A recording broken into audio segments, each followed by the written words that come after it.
Gloire à Dieu. Lisons dans 1 Pierre chapitre 3, le verset 3. Ayez non cette parure extérieure qui consiste dans les cheveux tressés, les ornements d'or ou les habits qu'on revêt. Mais la parure intérieure est cachée dans le cœur, la pureté incorruptible d'un esprit doux et paisible qui est d'un grand prix devant Dieu. 2 Corinthiens chapitre 11, lisons le verset 1 et 2. Oh, si vous pouviez supporter de ma part un peu de folie.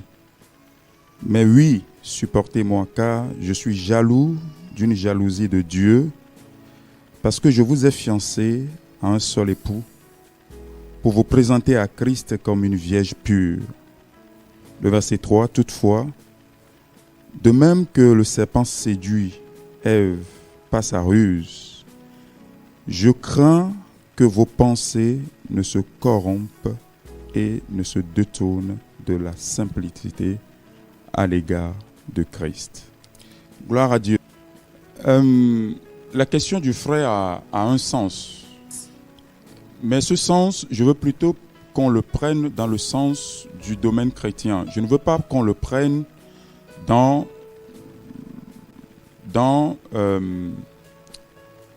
le circuit du monde maintenant, à ce que tout ce qu'on dit aux hommes, il faut qu'on le dise aux femmes, tout ce qu'on dit aux femmes, ce qu'on le dise aux hommes. Je n'ai pas le temps pour développer cela, mais si vous lisez, vous étudiez profondément la Bible et vous connaissez l'économie de Dieu, le gouvernement de Dieu, ce qui se fait dans le monde n'est pas ce que la Bible veut. Cela ne veut pas dire que Dieu néglige la femme ou que la femme est, comme certains chrétiens prennent la Bible et tabassent les femmes et piétinent les femmes et les noient dans l'océan.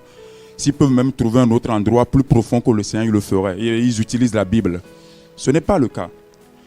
Quand nous voulons étudier la parole de Dieu et la décortiquer, il faut que nous soyons justes. Amen.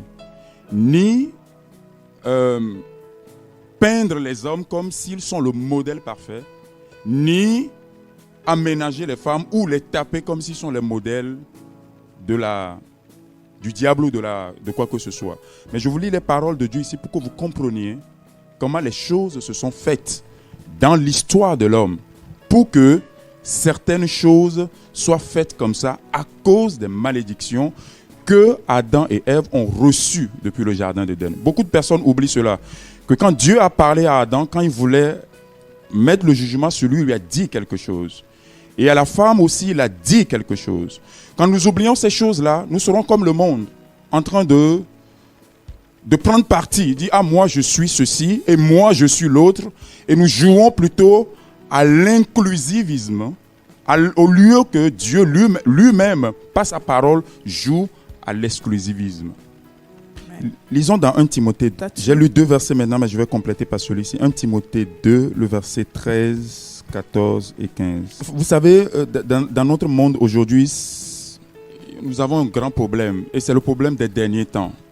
Et malheureusement, même les chrétiens se font séduire par cela, en disant, oh, c'est vrai, dans le monde, et je ne veux pas que quand nous prêchons, comme le frère l'a dit tout à l'heure, que nous soyons là en train de taper sur les femmes. Ce n'est pas le but. Amen. Mais cela ne nous empêche pas aussi de connaître la vérité. Amen.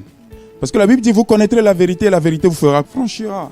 Si nous connaissons la vérité, si les hommes connaissent leurs faiblesses, et les femmes aussi connaissent en quoi ils sont facilement séduites, le péché qui nous environne facilement, nous saurons comment nous nous comporterons et comment nous connaîtrons nos places pour pouvoir aller à ce ciel que nous convoitons tant. Amen. Je prie que le Seigneur nous donne la grâce au nom de Jésus-Christ. Par le Saint-Esprit, l'apôtre Paul a dit quelque chose. Il n'est pas le seul à le dire. Quand vous lisez dans 1 Timothée chapitre 2, le verset 13, il dit car Adam a été formé comment? Le premier et Ève ensuite. Quand vous voyez dans le monde aujourd'hui, personne ne veut plus accepter cela. Vous êtes d'accord avec moi? Les sœurs, personne ne veut plus accepter ça.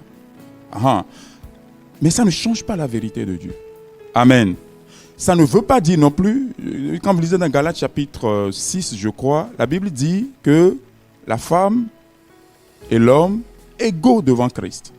Ils ont reçu le même sang qui les a purifiés, le même baptême qui les a purifiés, la même grâce qui les a rachetés et la même ouverture pour la connaissance de la parole de Dieu. Mais cela n'annule pas le principe de Dieu. Et ce que Adam a fait, et ce que Ève a fait, et la conséquence de ces choses-là dans le cours de la vie. Amen. Quand l'homme travaille aujourd'hui, il souffre. Quand la femme va enfanter aujourd'hui, il fait quoi? Il souffre. Pourquoi? Parce que c'est la conséquence que Dieu a laissée sur elle, à cause du péché. Pour lui rappeler que, souviens-toi, que tu as été séduite. Et à cause de cette séduction, il y a certaines choses qui sont là en cours. Et cette même tendance fait que la femme, quand on parle de l'habillement, on parle de beaucoup de choses. Bon, les hommes aussi aujourd'hui, on voit les hommes aujourd'hui avec... des fois quand je suis dans le train ou quand je sors, surtout à l'été là, tu vois des choses, des fois ça me fait rire. Des fois je suis là comme ça, je commence pas à rire moi-même seul, parce que je me dis, mais c'est ingénieusement inventé. Et pourquoi il met ça? Le temps que je réfléchisse à ça, je vois un autre et ça m'amène un plus dans mon... Donc, les hommes comme les femmes sont aujourd'hui, ce n'est plus le monde d'antan ou quand l'apôtre Paul... Mais les hommes et les femmes aujourd'hui sont dans les mêmes modes, les mêmes choses. Ce qui doit faire que notre attention ne doit pas être simplement focalisée sur les femmes, mais quand nous parlons d'habillement, parler des hommes comme des femmes. Mais nous devons comprendre que le modèle de la séduction par l'habillement, par les réalités de la parole de Dieu et par les réalités de l'histoire, sont venus par la femme. Et ça ne changera rien. Même si dans notre monde aujourd'hui, nous cherchons à occulter cela, ça ne changera rien. Et la Bible continue en disant, le verset 14 dit quoi? Adam n'a pas été séduit. Adam n'a pas été séduit. Mais la femme séduite s'est rendue coupable de transgression. Amen. Vous savez, le diable, il a des tendances. Il a des tendances. Il sait comment le modèle a fonctionné au premier abord. Donc quand il veut séduire la masse, souvent, je ne dis pas que tout le temps, souvent, il passe par les femmes. Il passe par le modèle de la femme. Et quand vous voyez très bien dans la Bible, à cause de cela, depuis le temps, quand on parle de l'église perdue, Babylone, on la qualifie comme une femme prostituée. Il y a des modèles dans la Bible, quand Dieu veut les qualifier, pas parce que Dieu il est en train de taper sur les femmes, il dit les femmes vous êtes mauvaises, et non. C'est à cause du modèle que nous-mêmes nous avons accepté du diable pour nous faire comprendre les choses. Dieu dit, ok, si vous avez accepté ce modèle-là, par ce modèle, je vous explique les choses. Ça ne veut pas dire forcément que les femmes sont ceci. Mais nous devons comprendre cela, que la femme se laisse facilement, comment? Séduire. Et ça doit être un cas de conscience. Quelque chose dont la femme doit être consciente. Et les hommes aussi doivent être conscients. Les hommes avec leurs femmes à la maison doivent être conscients de cela. C'est-à-dire, il faut que je veille quelque part. Je disais à quelqu'un la dernière fois, où était Adam quand Ève prenait le fruit? S'il était là, il aurait pu lui dire, oh mon ami, veillez, gloire à Dieu. Donc le modèle n'est pas simplement qu'on tape sur les femmes, mais reconnaissons dans la simplicité de la parole de Dieu que l'extravagance de la séduction et de la mode et de tout ce qui appelait et de l'élever et de l'exagérer et de cela tient du modèle féminin. Gloire à Dieu. Et en disant cela, ce n'est ni de la misogynie, ni quoi que ce soit, c'est simplement le modèle de la Bible. La réalité des choses telles qu'il s'est passé dans le jardin d'Éden. Amen. Si nous oublions notre départ, d'où nous venons, nous ne savons pas où nous irons. Gloire à Dieu. N'oublions pas le péché dans le jardin d'Éden, que nous avons accepté le modèle de Satan. Les chrétiens veulent occulter aujourd'hui cela, et le diable cherche à occulter cela, que Adam a laissé Ève quelque part. Et Ève a été séduite. On ne veut pas reconnaître cela. Et ce qui fait que les gens disent, oh non, ceci, cela. Et des fois, je dis aux gens, comprenez très bien ce que la punition que Dieu a donnée à la femme. Il dit, l'homme aura une domination sur toi, mais ton cœur sera comment? Toujours comment? C'est une sorte de... Enfin, c'est quelque chose qu'on traîne depuis que nous-mêmes, volontairement, nous avons accepté le diable dans notre vie. C'est justement pour ça que la croix, le salut et la grâce de Dieu enlèvent ces choses. Et quand nous venons maintenant dans le Seigneur, l'homme et la femme sont comment? Égaux. Tout en sachant que, quand nous voyons les choses dès le départ, la séduction, le modèle d'être trompé facilement, la femme se laisse plus séduire par cela. C'est pourquoi je vous ai lu le verset de 2 Corinthiens chapitre 11 pour que vous compreniez cela et en même temps 1 Timothée pour que nous comprenions pourquoi quelquefois et les femmes peuvent le reconnaître très bien. Gloire à Dieu. Que le Seigneur nous bénisse. Pas le modèle de Dieu, mais les choses que nous avons nous-mêmes acceptées de la part du diable dès le départ. C'est dans le modèle, c'est Ève qui a accepté d'être séduite. Et le diable utilise toujours ce modèle. Il ne va pas changer. Il utilise toujours ce modèle. Il vient, il veut corrompre, il passe par lui.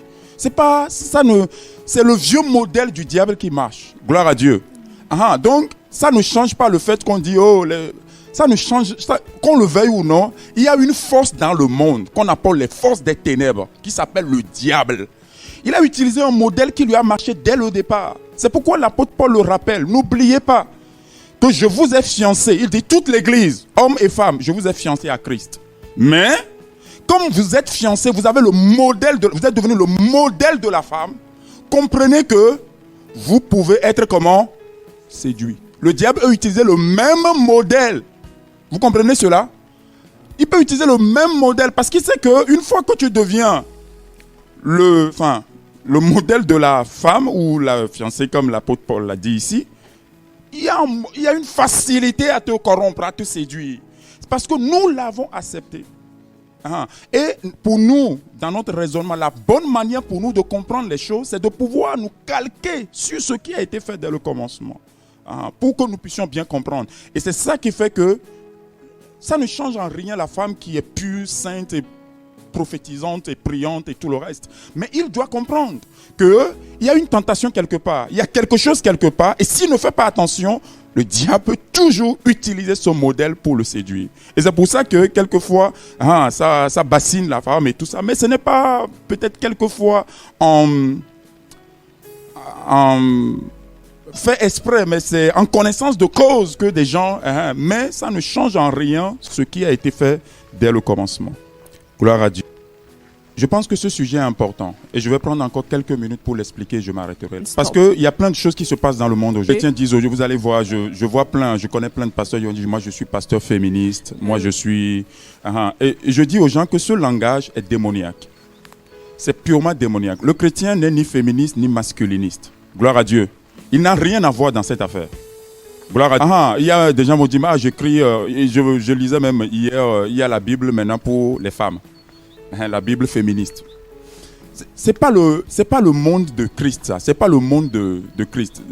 Notre monde et notre civilisation ne changera rien du tout à ce que Christ et la parole de Dieu a imaginé dès le commencement.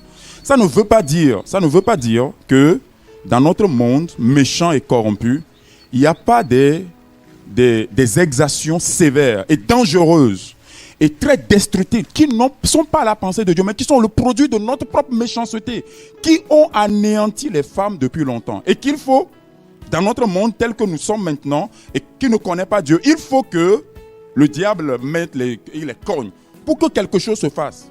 Ça, je l'accepte, parce que c'est le monde.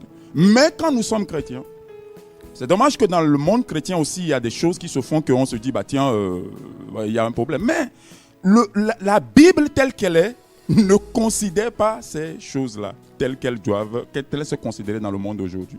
Gloire à Dieu. Qu'est-ce que je veux dire par là? L'effort humain dans le péché à vouloir corriger les choses qui ont été endommagées depuis ne changera rien du tout. Ça ne changera rien du tout. Peut-être que vous n'êtes pas d'accord avec moi, mais c'est la Bible. Le péché, quand on veut faire de bonnes actions dans le péché, ça n'amène que la destruction. Ça ne changera rien du tout.